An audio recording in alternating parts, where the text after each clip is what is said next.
Faltan meses complicados antes de las elecciones y habitualmente los meses previos a las elecciones, salvo algunas excepciones que nos sobran los dedos de una mano para contar, son meses complicados, ¿no? Porque en este caso en particular, un poco lo decías vos en la introducción, es un gobierno que finalmente se dio cuenta que todo lo que venía haciendo hasta ahora le resta votos, ¿no? Nosotros se lo dijimos desde el primer día, marcándole la dificultad que era intentar ensayar cuarentenas que quizás se podían aplicar en el mundo desarrollado, pero que no se pueden aplicar en el conurbano, no se pueden aplicar en barrios donde la gente vive en casas hacinadas, en lugares donde el 40% trabaja en la informalidad, ¿no?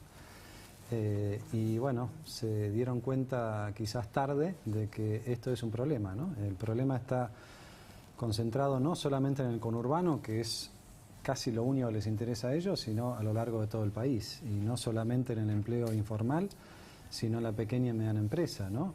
Y no solamente en el sector de gastronomía o hotelero, sino pymes que han ido desapareciendo a lo largo de los últimos 18 meses a un ritmo que nunca habíamos visto antes, ¿no? Y un gobierno que no ofrece ninguna respuesta más que la de cuidar las espaldas de la vicepresidenta en sus temas judiciales y atender cuestiones puntuales muy chiquitas, pensando que con eso pueden tener 1 o 2 votos más, ¿no? Vos sabés que esta mañana, hablando, bueno, por un lado con Mariel Fornoni, pero también con Eduardo Fidanza, el director de Poliarquía, él tiene una frase que por ahí a muchos que nos miran le van a hacer abrir los ojos muy fuerte, que ella decía, Mariel decía, bueno, las elecciones de medio término con una economía que va mal suelen tener un resultado negativo. Y Fidanza dio esta frase que dice, ¿qué pasa si la gente se reúne de golpe a comer asado, las vacunas empiezan a aflorar y el ritmo que viene de cara a esas elecciones da una especie de veranito económico? ¿Vos crees que eso puede suceder? ¿Que cambie la percepción? Yo no le veo probable porque es un gobierno que día a día pierde la confianza y pierde la credibilidad, ¿no? La autoridad presidencial está prácticamente devaluada por completo, ¿no? El ministro de Economía es un ministro que se ocupa casi exclusivamente del Club de París y del Fondo Monetario. Acordate que en las últimas mañana sale el índice el IPC, el índice de precios, y bueno, curiosamente mañana va a estar en Argentina Guzmán, pero los últimos 2 índices estaba dando vueltas por el mundo, ¿no? No haciéndose cargo del problema más serio que tiene en estos momentos la economía. ¿El problema más serio es la inflación? Sin ninguna duda, porque eso le quita el poder adquisitivo a los que menos tienen, le quita horizonte temporal a los que quieren planificar, a los que quisieran invertir, como decís vos, $1 o 150 pesos, le quita previsibilidad a la economía. Y este es uno de los grandes problemas, no tengamos dudas de eso, ¿no? Ahí, Alfonso, el plan de Cristina para la economía es un poco lo que te contaba, ¿no? Aumentar los salarios en el corto plazo. Ella dice que es la única manera de mejorar el consumo y que si mejorase el consumo la economía se reactiva. ¿Es tan lineal? Yo creo que considerar eso un plan, con todo respeto, José, es un esfuerzo heroico que estás haciendo, ¿no? Me parece que lo que hay detrás de las ideas así mezcladas que tiene Cristina Kirchner es Kicillof. Kicillof es el ideólogo detrás de estas cosas y Kicillof ya destrozó la economía en la gestión anterior, ¿no? Es un joven viejo conocido tuyo. Absolutamente, sí. Yo heredé sus problemas y esos problemas subsisten. Fíjate que ahora estamos discutiendo, Guzmán está discutiendo la cuestión del Club de París, ¿no? Este fue un acuerdo que Kicillof armó de manera tal de dejarle el regalito al próximo gobierno, y ahora la ironía de la vida es que le quedó al gobierno en el que él forma parte, ¿no? Pagó punitorios de más, se comprometió a plazos que no podía cumplir, estableció una cláusula demoníaca, te diría yo, que si en estos 60 días, entre el 30 de mayo y fin de julio, si Argentina no paga, se le cargan 900 millones de dólares más. Bueno, eso es lo que hoy está primando por lo que al principio parecía que iba a ser el equipo de Alberto con gente más idónea y más capacitada, ¿no? ¿Hizo bien Guzmán en no renunciar, habiendo tenido tantas diferencias? Digo, vos en su momento la pasaste mal como ministro de Economía y decidiste dar un paso al costado en ese contexto. ¿Hizo mal en no renunciar? Me parece que es una decisión muy personal, ¿no? Yo lo que creo es que cuando no tenés el control de la situación y cuando se te piden resultados sobre cuestiones que no controlás, bueno, en principio me parece que es un lugar bastante complicado. Lo que pasa es que es el lugar en donde está el presidente de la nación. Esto es el inconveniente. ¿Por qué lo decís? Y porque el presidente no tiene el poder lo tiene Cristina. Y cada vez que Cristina habla, marca la agenda, ¿no es cierto? Entonces, esa silla eléctrica que es la presidencia, imagínate lo que es sentarte en esa silla si encima no tenés el poder, ¿no? Y para todos los que están del otro lado y ven, dicen, bueno, si el presidente no tiene el poder, entonces lo más probable es que la agenda la imponga la vicepresidente y aparecen esas cuestiones que vos mencionabas hoy, ¿no? Con muchísima claridad. Alfonso, voy a saludar a Pablo Fernández Blanco. Pablo, buenas noches, ¿cómo estás? ¿Cómo estás, José? ¿Qué decís? ¿Puedo arrancar con una pregunta para Pratgay? ¿Te parece? ¿Por eso? Yo intento, Alfonso, ponerme en la mente del votante y me imagino una persona muy desilusionada porque los votó a ustedes con la expectativa de que saliera del fracaso económico que había dejado Cristina Kirchner, y es cierto que el gobierno de Macri por muchos motivos trastabilló en materia económica. Y este gobierno también lo está haciendo, como vos acabas de decir. En las próximas elecciones, ¿cómo hace Juntos por el Cambio o cómo hace la oposición, que fue gobierno hace poquito, para convencer al votante de que no va a volver a ocurrir lo mismo? Bueno, básicamente lo que tiene que hacer Juntos por el Cambio es vender futuro, digamos. Es explicarle al votante cuál va a ser el camino y por qué cuando Juntos por el Cambio vuelva, que espero que vuelva en 2023, bueno, habremos aprendido las lecciones de la experiencia anterior y tendremos un panorama más claro para ofrecer. Ahora, quiero decir una cosa que me quedó pendiente y se aplica, Pablo, a lo que vos me estás preguntando. La realidad pasa muy rápido en Argentina, ¿no? Y estamos hablando de elecciones de medio término. Y en las elecciones de medio término del 2017, Juntos por el Cambio sacó más de 41% de los votos. Para poner esto en contexto, el Frente para la Victoria en el 2009 sacó 29% y en el 2011 sacó 33%. La elección de medio término de Juntos por el Cambio en el 2017 fue la mejor elección desde el retorno a la democracia, con excepción de la del 85, que era la euforia de Alfonsín, y la del 93, que era el mejor momento de la convertibilidad.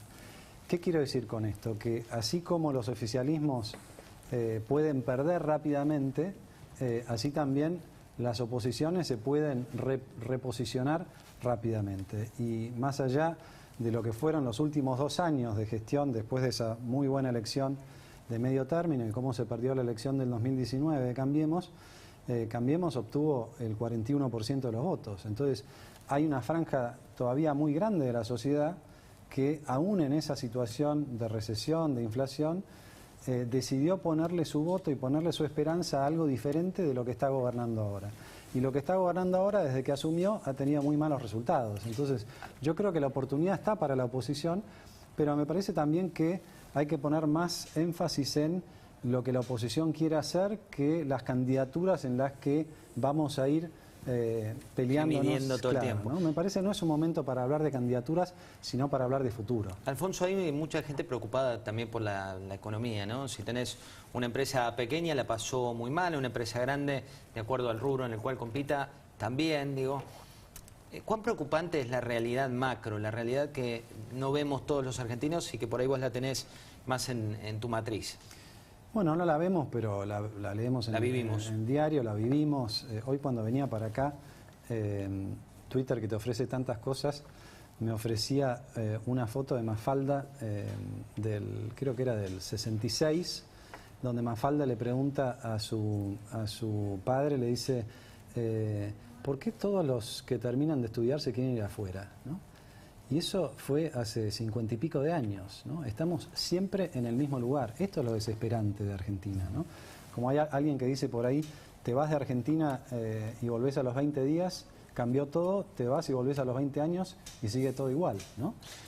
Y eso es lo que pasa, eso es lo que nos está faltando, ¿no? Tanto en el oficialismo como en la oposición. Yo creo que nosotros en la oposición el gran desafío que tenemos no es tanto decir, bueno, hicimos esto mal, podríamos haber hecho esto mejor, sino qué es lo que vamos a hacer de ahora en más para que los argentinos no se vayan, para que el pequeño productor traiga el dólar que le sobra, para que haya expectativa, para que haya esperanza, para que el horizonte temporal no sea todo el tiempo discutir la historia y ver cómo sobrevivo el presente, sino cómo me proyecto hacia adelante, ¿no? Eso es lo que le está faltando a Argentina. Y en esa dimensión, fíjate que una sociedad, una nación que no proyecta hacia adelante, se va envejeciendo, básicamente, y eso es lo que nos pasa. Esto ya prescribió en términos de posiciones, pero digo, en tu origen de banquero de JP Morgan y después como titular del Banco Central y de Economía, cuando pasan cosas como las que pasaron hoy en nuestro país, ¿no? Por un lado que dicen vamos a expropiar en Avellaneda como si nada pasara, por otro cuando vas a un régimen como el de Nicaragua, que digan, bueno, avalamos por silencio, nos abstenemos. ¿Qué implica eso en la realidad? Son todas, a ver, lo de Nicaragua, obviamente política exterior, una política exterior que para el que nos ve desde Argentina no entiende, no solamente por lo de Nicaragua, el voto... Como dijo Solá, que era un tema de asuntos internos. Sí, sí, claro, cuando les conviene, ¿no? Y después cuando no les conviene, se meten a fondo, ¿no? Para el que lo mira de afuera no lo entiende y realmente tiene otros lugares donde interesarse, ¿no? A mí me preocupa más para los que estamos adentro y vemos estas señales, ¿no? Lo de Avellaneda es preocupante en sí, pero además es preocupante porque fue un consejo deliberante el que definió esta situación. No es una ley provincial, no es una ley nacional, ¿no? Entonces, creíamos hasta ahora que la arbitrariedad venía dada por una parte de la coalición gobernante. Ahora puede suceder en cualquier otro lugar, ¿no? El comentario que hace ayer, creo que fue Cristina, repitiendo lo que ya había dicho una vez, ¿no? De integrar mejor el sistema de salud. Después lo dice la ministra de Salud, pero nadie explica qué es lo que quieren hacer. Lo que se presume es, bueno, queremos ir adelante con un sistema más de mayor intervenido. A los Santa Cruz. A los Santa Cruz, un sistema más estatal. Ahora, fíjate lo que es la hipocresía. Yo personalmente no tengo recuerdo de una sola vez que un Kirchner se haya atendido en un instituto público. Florencia hace poco, Máximo hace poco, Cristina cada vez que tiene un tema va a un sanatorio, los sanatorios bien conocidos de acá de la ciudad. Entonces, eso también es lo que pasa con los populismos, ¿no? Haz lo que yo digo, no lo que yo hago. Absolutamente, ¿no? Y en eso se parece mucho al régimen de Maduro, se parece mucho al régimen de Putin, ¿no? Y esto es efectivamente lo que desde la oposición tenemos que intentar frenar, ¿no? Alfonso, lo sumo, Alfredo Sáenz. Alfredo, buenas noches, ¿cómo estás? ¿Qué tal? ¿Cómo andás, José? ¿Qué tal, Alfonso? Hola, Alfredo. Mañana se va a conocer el dato de inflación y seguramente va a ser arriba del 3%. Por otro lado, el ministro Guzmán está haciendo un esfuerzo en materia fiscal, los números son relativamente buenos y con el tema del dólar, que siempre fue el otro disparador de inflación, está también relativamente tranquilo. ¿Por qué no logra bajar la inflación? ¿Qué es lo que estamos haciendo mal? ¿Qué es lo que está haciendo mal Guzmán? A ver, lo primero que hay que decir es que Guzmán no está haciendo ningún esfuerzo fiscal. Lo que pasó fue que las retenciones hoy cobran un nivel en pesos mucho mayor porque subieron fuertemente los precios de los commodities, ¿no? De la soja y demás. Hoy veía un estudio de una fundación que calcula que casi el 70% de la renta agropecuaria en soja se la lleva el Estado Nacional y los estados provinciales. ¿Quién hace el esfuerzo ahí? El esfuerzo lo hace el productor y la plata se la lleva el Estado Nacional y el Estado Provincial. Entonces la primera reflexión es que no veo ningún esfuerzo de Guzmán que redunde en una mejor situación fiscal, sino que es mayor voracidad fiscal. Este gobierno desde que asumió modificó varios impuestos y en casi todos los casos subió las alícuotas, creo que son 16 o 17 impuestos en los que subió las alícuotas. Y esto hay que recordarlo, porque a veces yo lo escucho al presidente que dice, el Estado está haciendo un esfuerzo enorme. Bueno, los recursos vienen del sector privado. Entonces, el que hace el esfuerzo es el sector privado que cada vez contribuye con más impuestos y que cada vez recibe menos servicios y de menor calidad, ¿no? Y la cuestión de la inflación, que es tu pregunta, estamos en un momento muy complejo, sin perjuicio de que en los últimos 2 años del gobierno de Cambiemos la inflación fue alta. En estos momentos estamos con una inflación más alta que esa. Hay que ir al año 91 para encontrar un nivel de inflación más alto que el de los últimos meses. ¿Se puede espiralizar? ¿Puede crecer aún a un ritmo más alto? El tema, José, es que una vez que cruzás el umbral del 3 o del 4%, ya entras en una especie de inercia donde es muy difícil frenarla, porque, bueno, mañana vamos a ver el índice y el gobierno dirá, bueno, pero esta vez no fue la carne, subió, no sé, la leche y la harina. Pero claro, el mes que viene los productos que no subieron van a subir para ponerse al día con ese 4%. Vas a una velocidad de 4% mensual que históricamente en Argentina fue muy difícil mantener estable. O hay un plan de estabilización muy contundente que la baja, como fue el plan austral, transitoriamente el plan primavera que mencionabas, o el plan de convertibilidad, o directamente esa inercia te lleva a comportamientos que son muy complicados, ¿no? Y donde, para volver a la pregunta anterior, el Banco Central en estos momentos es parte del problema y no de la solución, por una cuestión que también fue eje de la campaña de Alberto Fernández, cuando dijo, yo no voy a pagar más o voy a pagar menos interés por las LELIQ, y con eso que me voy a ahorrar, les voy a pagar más jubilaciones a los jubilados. Vos ya explicaste 15 puntos menos. Que cayeron 15 puntos. ¿Sabés cuánto pagó el mes pasado el Banco Central de intereses del ELIC?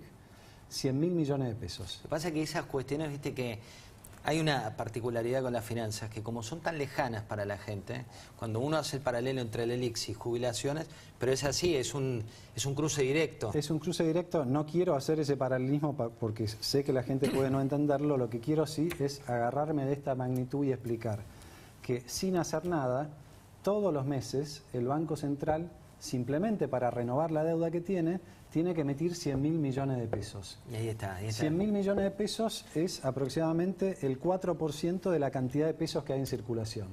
Entonces no hiciste nada y ya arrancaste con 4% de aumento de la cantidad de dinero. Eso sí lo entiende la gente. Y aparte la velocidad en la que gira. Voy a sumar a esta charla a Rosendo Fraga. Rosendo, buenas noches. Un placer tenerte aquí en Mesa Chica. ¿Cómo estás?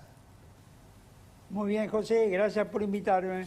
Bueno, hay muchísimas noticias del día. Hoy comentábamos una encuesta que difundió Mariel Fornoni que hablaba sobre todo de la cuestión de la provincia de Buenos Aires, ¿no? Con algunas sorpresas, un nivel